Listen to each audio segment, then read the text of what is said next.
మాజీ ఎంపీ జయా బచ్చన్ ప్రస్తుత తరం యువతపై తన అభిప్రాయం వెల్లడించారు. వివాహం, జీవితం గురించి వారు తమదైన శైలిలో ఆస్వాదించాలని స్పష్టం చేశారు.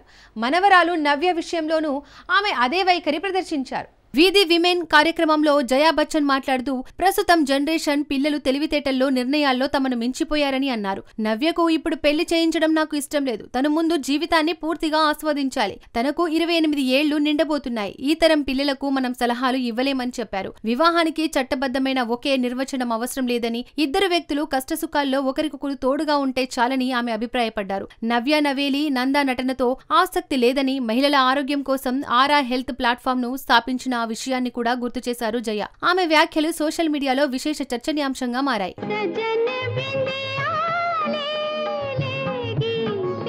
ప్రముఖ తెలుగు నిర్మాత దిల్ రాజు శ్రీ వెంకటేశ్వర క్రియేషన్స్ బ్యానర్ పై బాలీవుడ్ లో భారీ విస్తరణకు సిద్ధమయ్యారు.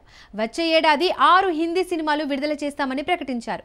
అక్షయ్ కుమార్, సల్మాన్ ఖాన్ తో కలిసి ప్రాజెక్టులు ఖరారు చేశారు. దిల్ రాజు వచ్చే ఏడాది 6 సినిమాలు విడుదల కాబోతున్నట్టు ఆయన తమ్ముడు నిర్మాత శిరీష్ వెల్లడించారు. గోవాలో జరిగిన IFFI సినిమా ఫంక్షన్ లో శిరీష్ ఈ వ్యాఖ్యలు చేశారు. అందులో వంశీ పైడిపల్లి దర్శకత్వంలో సల్మాన్ ఖాన్ సినిమా చేయబోతున్నట్టు క్లారిటీ ఇచ్చారు. అంతేకాకుండా పవన్ కళ్యాణ్ తో కూడా సినిమా ఉంటుందని ప్రకటించారు. వీటితో పాటు సంక్రాంతికి వస్తున్నాం సినిమాను బాలీవుడ్ లో అక్షయ్ కుమార్ తో రీమేక్ చేస్తున్నట్టు ప్రకటించారు. అలాగే ఎల్లమ్మ, రౌడీ జనార్దన్ తమ వారసుడు ఆశీష్ సినిమాని నిర్మించనున్నారు.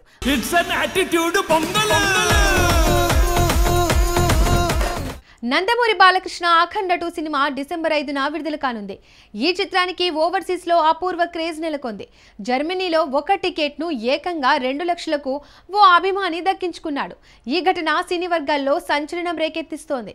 బోయపాటి శ్రీను దర్శకత్వంలో బాలకృష్ణ నటిస్తున్న అఖండ 2 డిసెంబర్ 5న వరల్డ్ వైడ్ గ్రాండ్ గా రిలీజ్ కు సిద్ధమైంది. ఇప్పటికే విడుదలైన టీజర్, ట్రైలర్స్, జాజికాయ, తాండవం పాటలు భారీ వ్యూస్ సాధించాయి. ఇదిలా ఉండగా జర్మనీలో అఖండ 2 టికెట్ ను వేలం వేశారు. ఆంధ్రప్రదేశ్ కు చెందిన ఓ అభిమాని ఏకంగా 2 లక్షలు బిడ్ వేసి దక్కించుకున్నాడు. ఇది భారతీయ సీనియర్ హీరోల సినిమాలకు ఓవర్సీస్ లో ఇప్పటి వరకు లభించిన అత్యధిక టికెట్ ధరగా నమోదైంది. ఈ సంఘటన బాలయ్య క్రేజ్ ను మరోసారి నిరూపించింది. ఇది కదా కావాల్సింది.